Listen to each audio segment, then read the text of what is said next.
And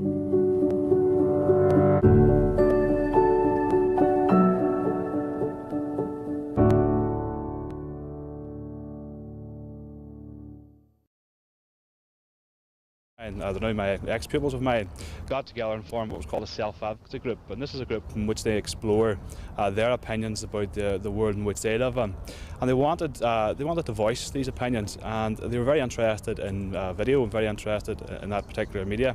And we approached the Prince's Trust, the Millennium Commission for funding for the project, and they decided to make a video about their lives, and they trained and they learned various skills involved in video making, and now we're delighted to be able to be presenting that video today. And who will be watching this? Where will the copies be sent? Well, the young people have identified that the copies could be sent to a range of different people, everything from youth groups, church groups, community groups, teachers, social workers, anybody who wants to raise issues around disability and issues around learning difficulty. They tackle three particular areas. One is education, the other is employment, and they tackle discrimination as well. So it's a very, in many ways, a poignant but a very simple statement that young people with learning difficulty should be treated equally. David Robinson, what exactly did you do in this video? Well, we mostly help explain about how disability was being treated badly in the workplaces, and we did some acting, and we added some background music to this tape and all, so it looks really professional. I'm presenter and narrator of the video. Have you any ambitions to maybe get into television after all this taster? Well, I've always been interested in work on how TV programmes are made.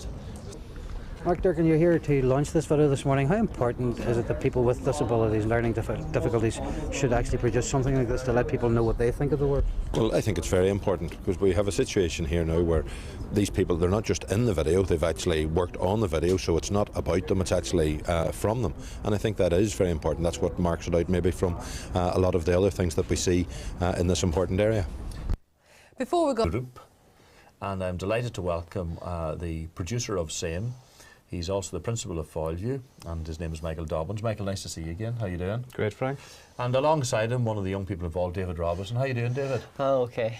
The only thing David wanted when he came on, he says, any chance of a Coke, Gallagher? And I says, calm yourself, young fella. We'll get you something at the next break. Will you survive till then? You will. Definitely will. I know. The thirst is something fierce. There's fresh water. There's no substitute for a young fella, so we'll have to give it to the producer. It's not the real thing, Frank. It's not the real thing, you know. And we'll be talking to Paul Martin later on, who's part of it as well. But as I said to you, we'll be showing a substantial chunk of it. Anyway, this is what it says about it, and Michael will tell us more. This video provides a rare insight into our lives as young people with learning difficulties living in the Northwest. The viewer will see and hear us give our perspective on the world we live in. We discuss a range of issues which include discrimination, employment and education. So give us a background to it first, Michael, because I know that you had the launch recently and there was tremendous interest in it. In fact, we had featured it on our own news bulletins here. So, well, the background is that it was about 2 years ago, Frank. I had a group of very vocal students who wanted to do something along the lines of video, but they also wanted to say about the education that they were receiving, about the world they were living in. And we formed a self-advocacy group, and I think the first thing we had to do was learn how to say it properly. Yeah, I had to make 3 stabs in it there during the ad break myself. Bridge Self-Advocacy Group. That's it. But there was a rock and roll. He has it spot on, exactly. Of course, David has. But there was a pre-existing group called the Foil self-advocacy group who were based in Maybrook Adult Training Centre. And they advised our young people in setting up their own group. And one of the things that they identified that they wanted to do was to make a video about their lives. So we approached Empower Millennium Awards as they're part of the Prince's Trust group. That's right, And we put an application in, we worked together on putting the application in, and then, luckily enough, we received the money, and that was the start of our woes. And we engaged an excellent local organisation called Bogside Community Video, and they worked with the young people over the last 2 years putting together what we think is an excellent film. David, how did you enjoy the experience working on it? Well, sometimes it was frustrating, but we got there at the end. And the hardest part was finding the right places to film and all. Because usually if you go into the town, like, it's usually packed out, like, but that's right. Luckily we got it all squeezed in.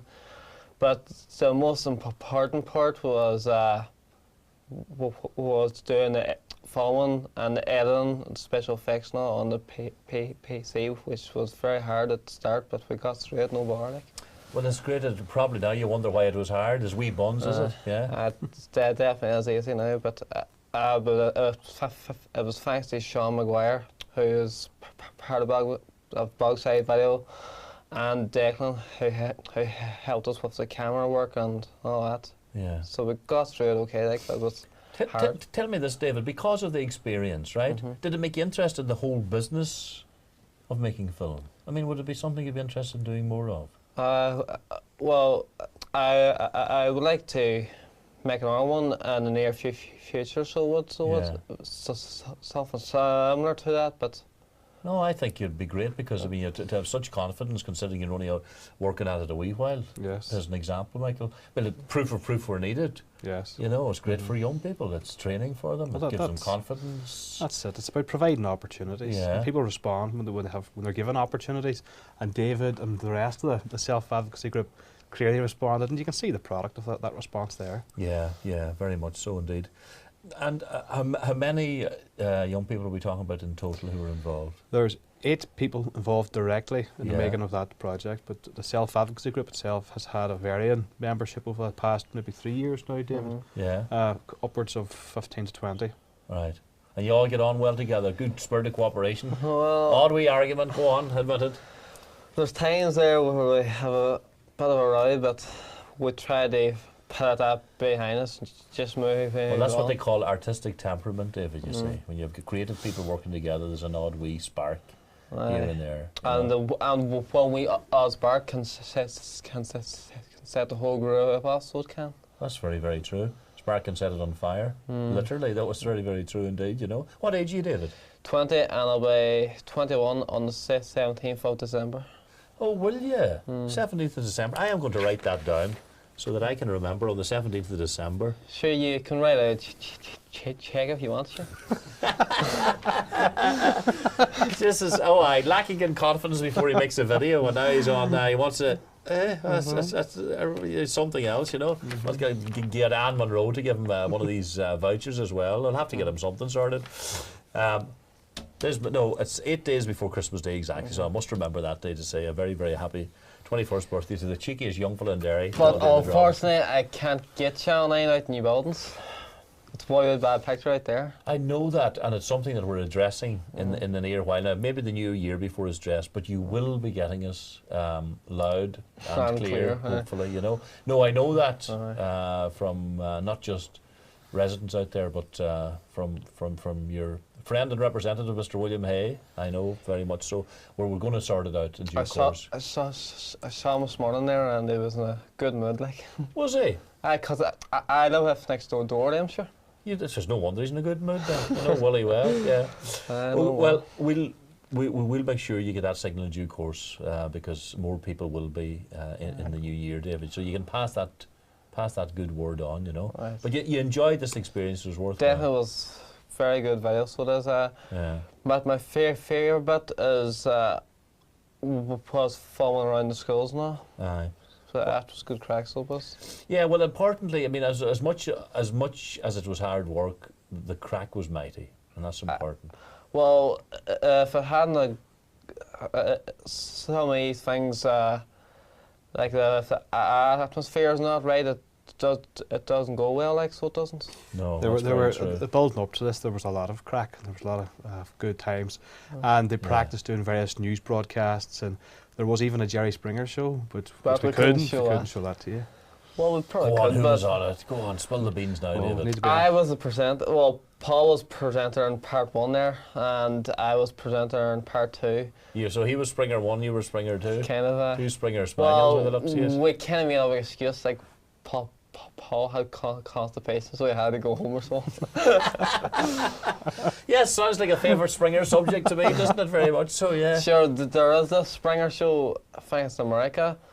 I married a horse.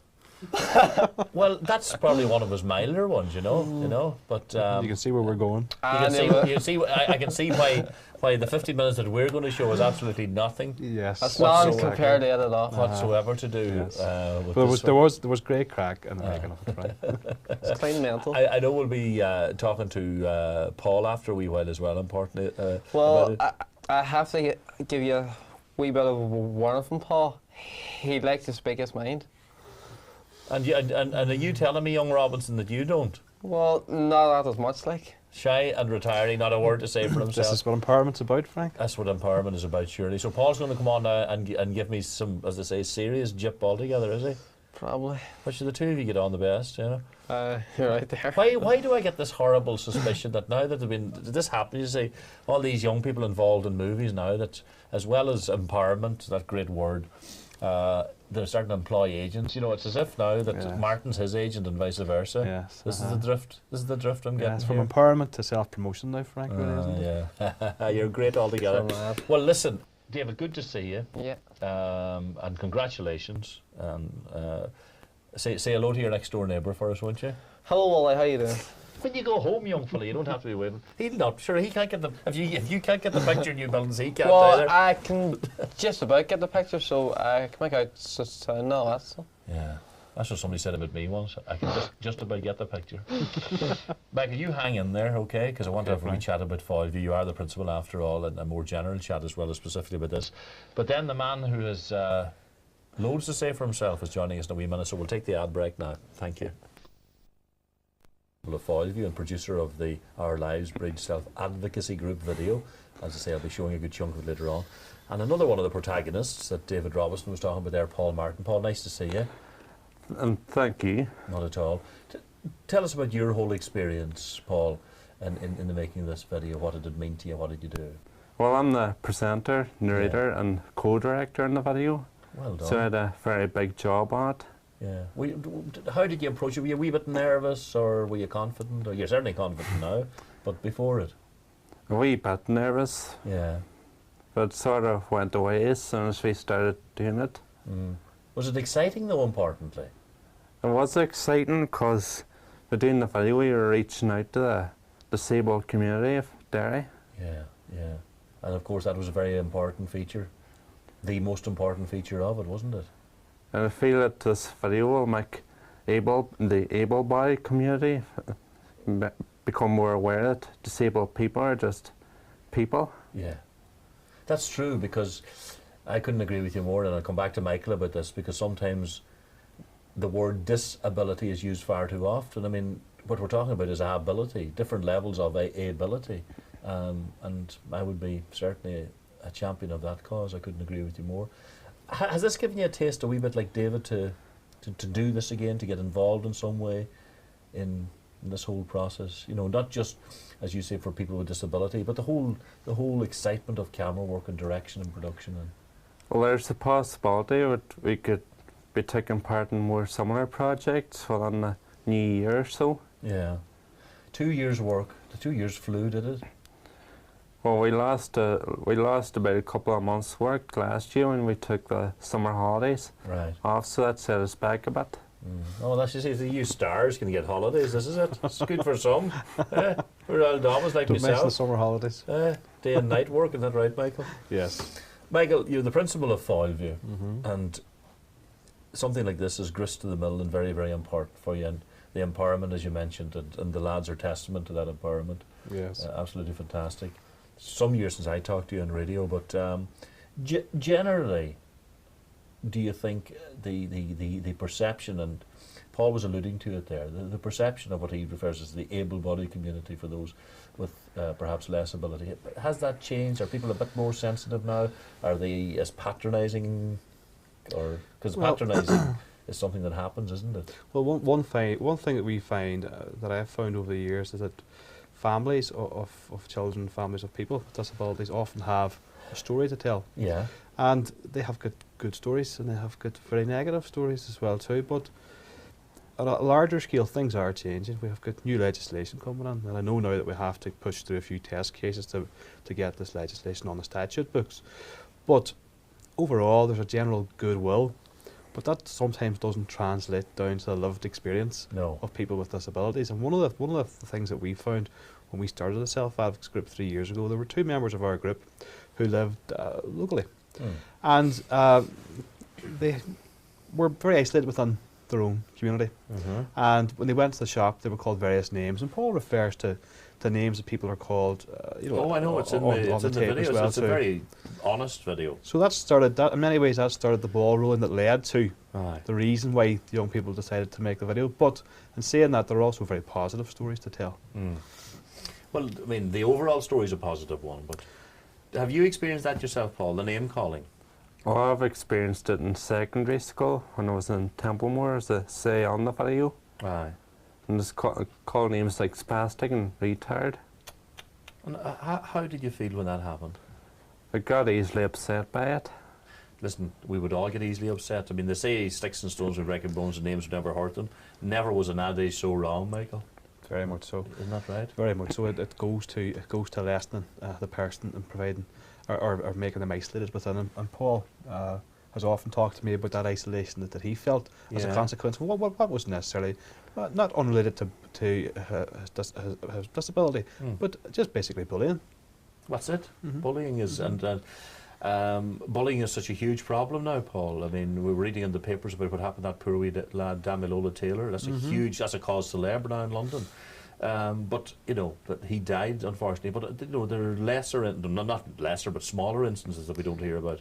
The constant bullying and the psychological bullying is terrible, isn't it? Very much so. But again, back to a positive story. This shows a breakthrough, a good response to that.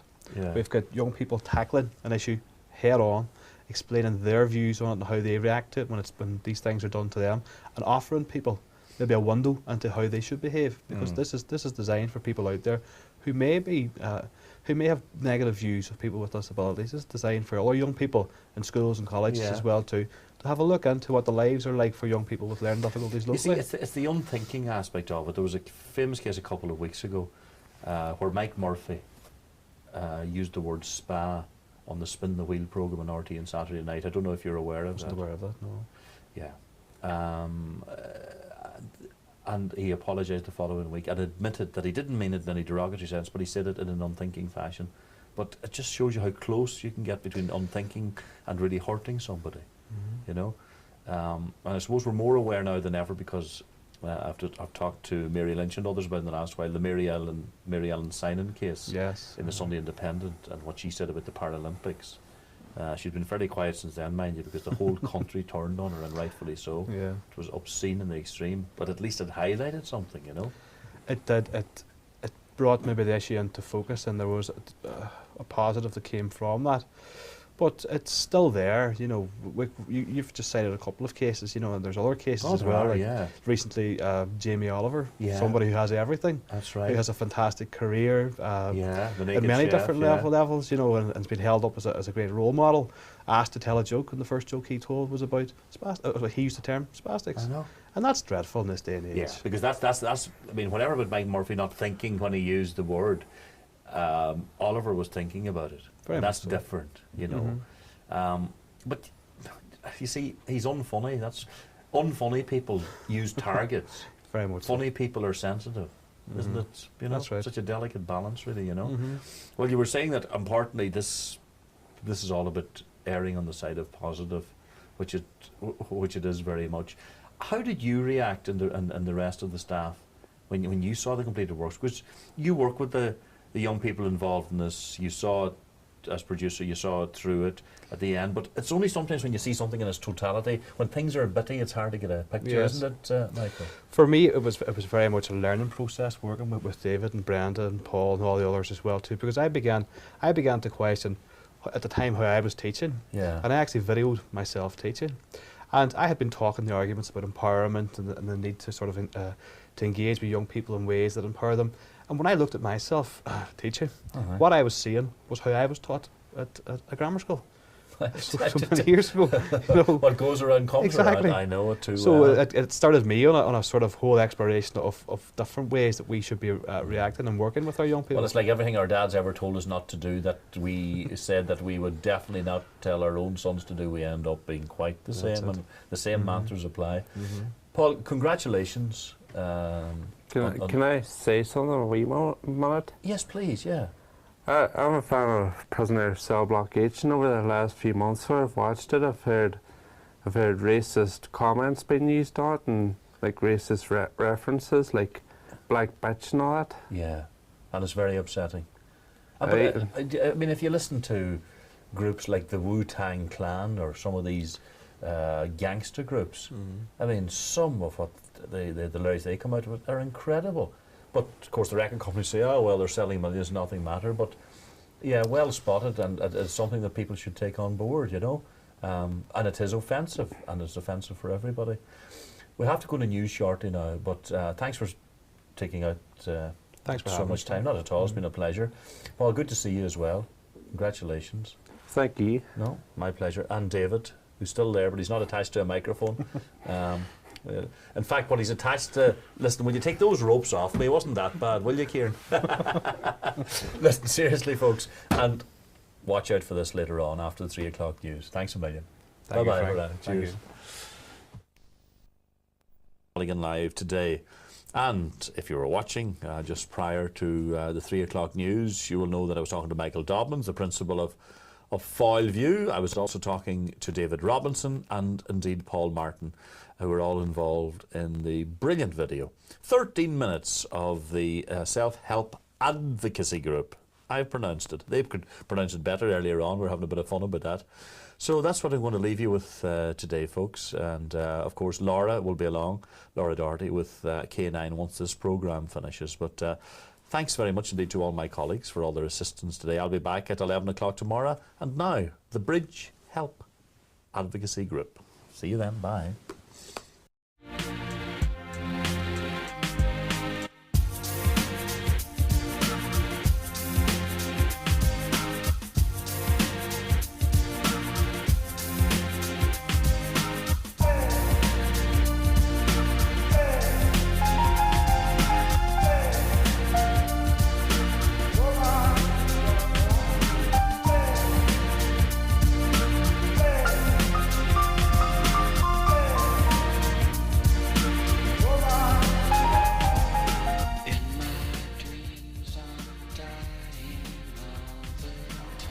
My name is Paul Martin and I'm a member of the Bridge Self-Advocacy Group based in Balmain School in Derry.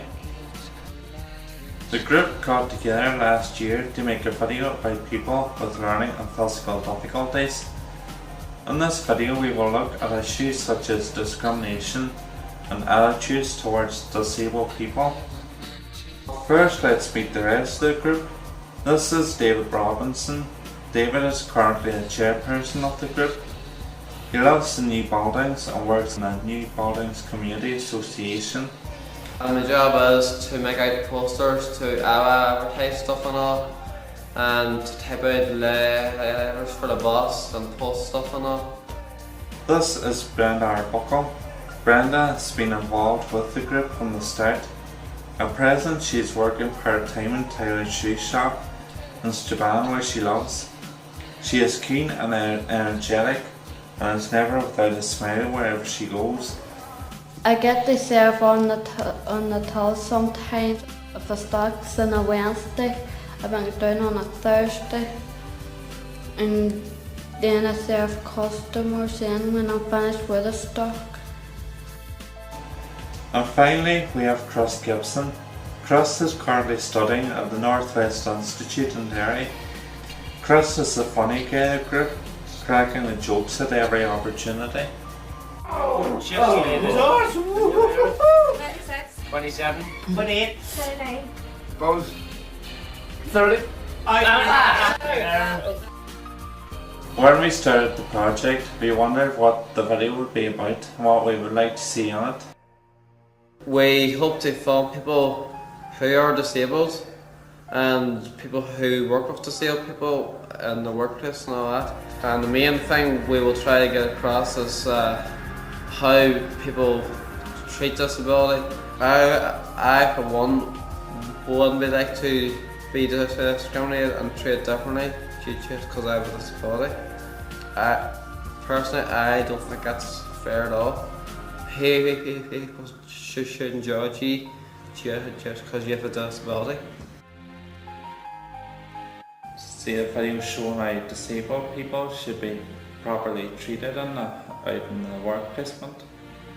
Like if they're out doing their shopping, there was a possibility of people being treated badly in the workplace, but I would like to see the video to show how they should be treated differently.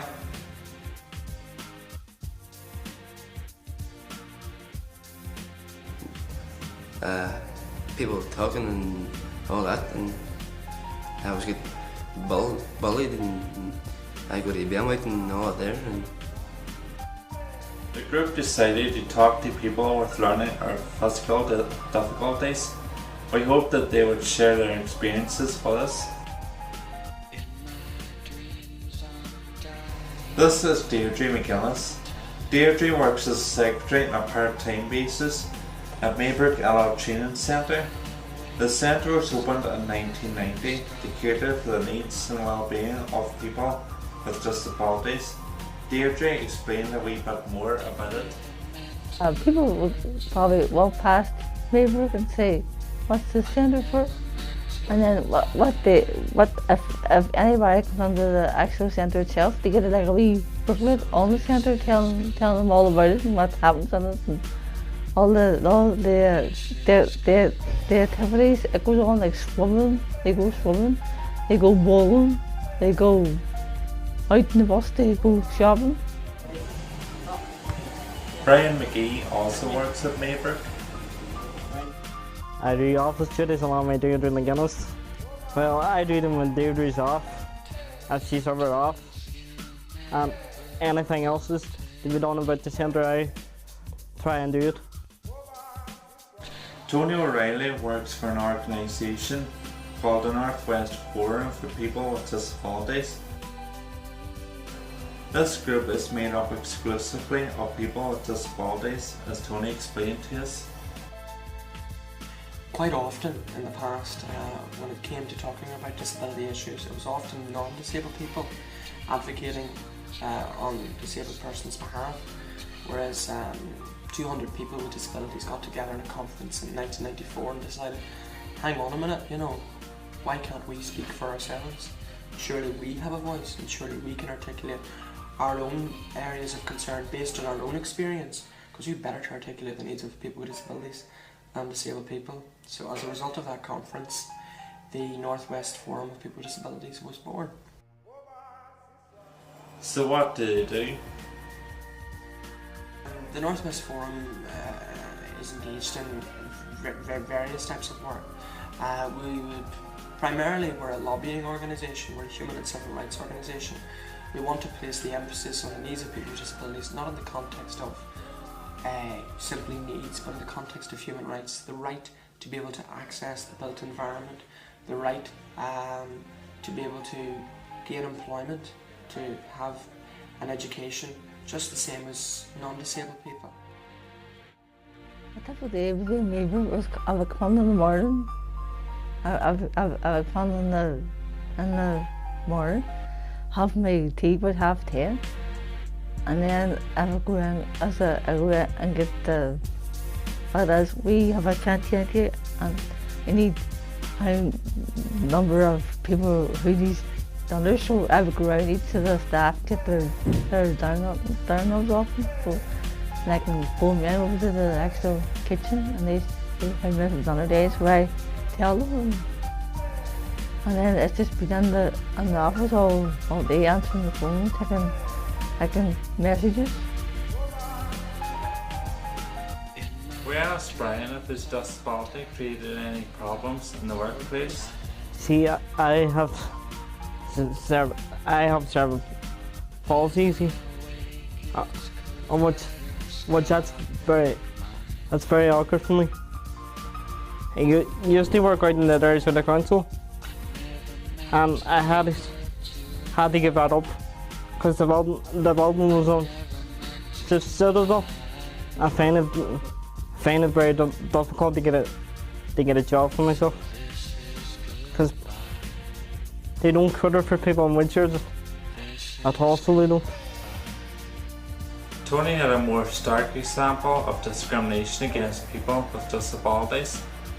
I remember going for a job as a trainee accounts clerk with a local accounts firm in Dungannon, and I went for the job. I walked in, sat down and waited for the interview, and the gentleman came out and he asked me to go into the office or whatever, and I walked.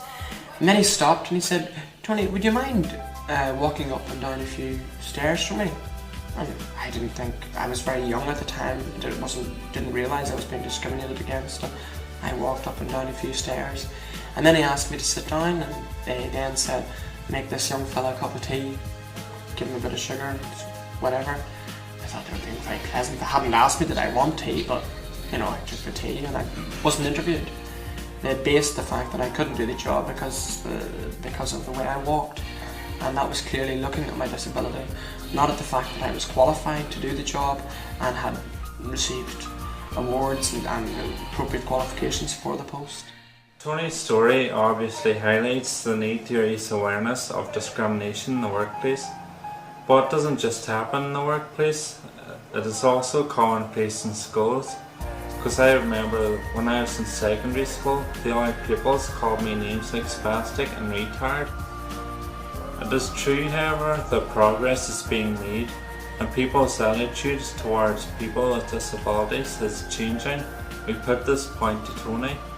Absolutely. I mean, with now the new development of the Equality Commission and the Northern Ireland Human Rights Commission, and of course the Disability Discrimination Act, and there have been significant changes, and of course groups like ourselves, the North West One People with Disabilities, have done a great deal to promote awareness of the issues facing disabled people. We are constantly up to Stormont and up to the board and the trust, making sure that they know what the issues are and ensuring that whatever services disabled people receive or whatever activities disabled people wish to engage in, that we engage in those activities on equal terms with our non-disabled counterparts.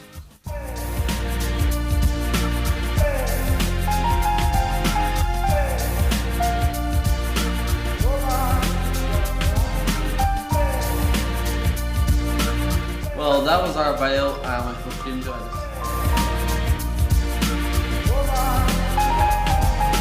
In my dreams, I'm dying all the time. Then I wake, it's kaleidoscopic. We hope you earned as much watching this video as we did making it. Never meant to hurt you. I never meant to lie. So this is goodbye. This is good.